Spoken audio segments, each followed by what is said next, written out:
Hi, I'm John Gilstrap, author of the Jonathan Grave Thriller series, and as we begin this episode of A Writer's View of Writing and Publishing, I am pleased to announce that Final Target, the latest in the Jonathan Grave Thriller series, is now available at a bookstore near you or at a newsstand near you, both in its hardcover form and as a premium mass market paperback. If you want to know about the books, you want to hear about the plots, please visit my website, johngilstrap.com.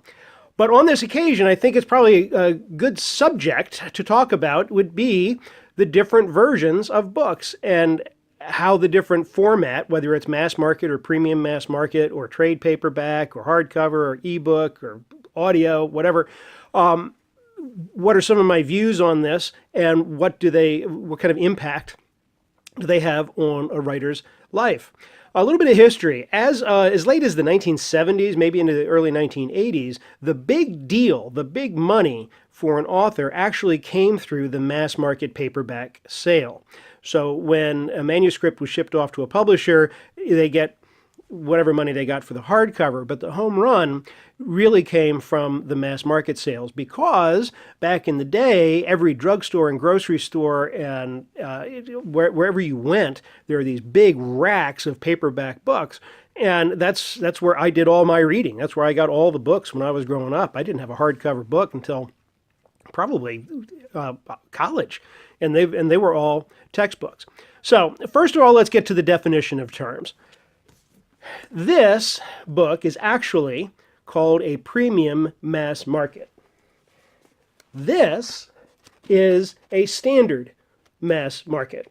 The obvious difference is the size. No Mercy is the first book in the Jonathan Grave series. And I presume because it was the first of a kind, maybe my publisher didn't have a whole lot of confidence in it, or whatever the case may be.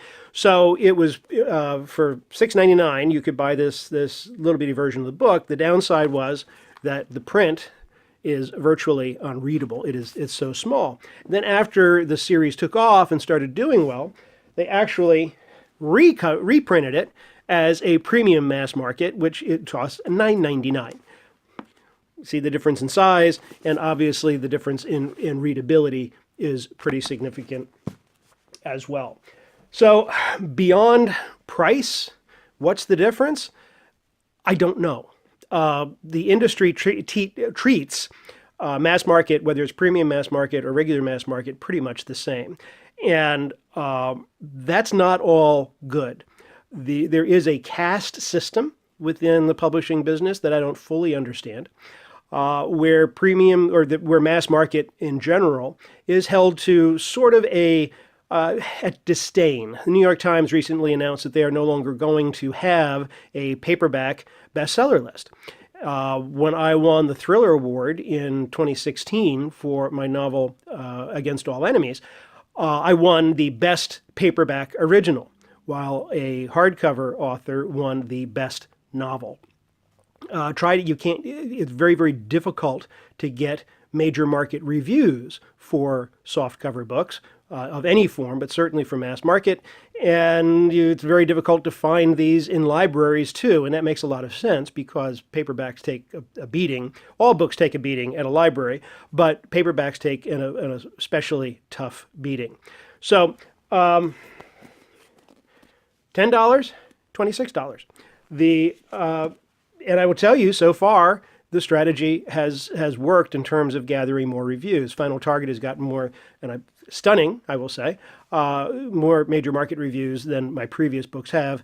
Presumably, I mean, the only big factor that has changed is the fact that it's a hardcover, and of course, we're getting into libraries and that sort of thing. The other option. This is the trade paperback version of 6 Minutes to Freedom, which was my nonfiction book, came out in 2006, and there is a hardcover version of it. I just didn't want to get lost in too much show and tell here.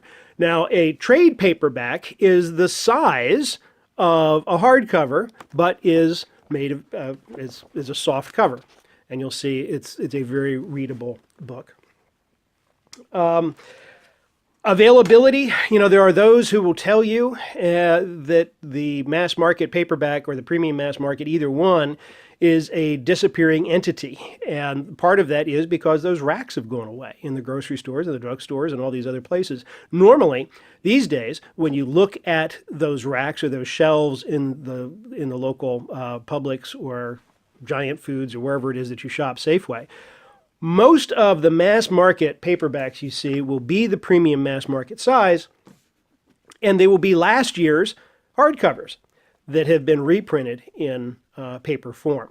One of the things that I'm very happy about in the simultaneous publishing of Final Target in both hardcover and softcover is the fact that I've got a lot of fans, and I'm very happy to say that I've got a lot of fans, and I've gotten them all addicted at $10 a book. If we had launched a $26 book without the lesser alternative, I really worry about the sticker shock. And if you know me and you talk to me, you know I am all about the readers. I really want to make you guys happy. So distribution is difficult, probably more difficult with the trade paperback than it is for any of the other paperbacks, simply because it's a larger book and it takes up larger space. And remember, there's a retail element of this too, that stores have to have shelves that are big enough to stock these things. Now, as I understand it, the trade paperback, this one that looks like a hardcover but is actually comes with soft covers, I understand they do very, very well, mostly with literary fiction or with some women's fiction. They don't do well with thrillers, with what I write. That's what I'm told. I have no evidence to that effect. But thriller authors or thriller fans like to have hardcovers first, ebooks second, and then paperbacks next, which brings us to the ebook. There is a new growth, even within the traditional publishing industry. I was at Thriller Fest 2 weeks ago, and which is the world thriller convention that's held in New York City.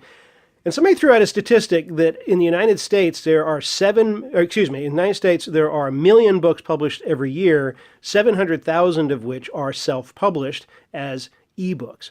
So even of the 300,000 traditionally published books, virtually all, I shouldn't say virtually all of them, a great number of them, certainly all of mine, are also published as ebooks. And ebooks have changed the entire the entire outlook, the entire industry, in the sense that if somebody is reading the latest Grave book and they really like it, if they've dropped in somewhere in the middle of the series, if Final Target is their first venture, and they say, hey, I like this Gilstrap guy, or I like this Jonathan Grave guy, the last thing you see on an ebook is the opportunity to buy more. And they can order the entire backlist from the comfort of their reading chair, as opposed to having to go out with a paper book, whether it's hardcover or softcover.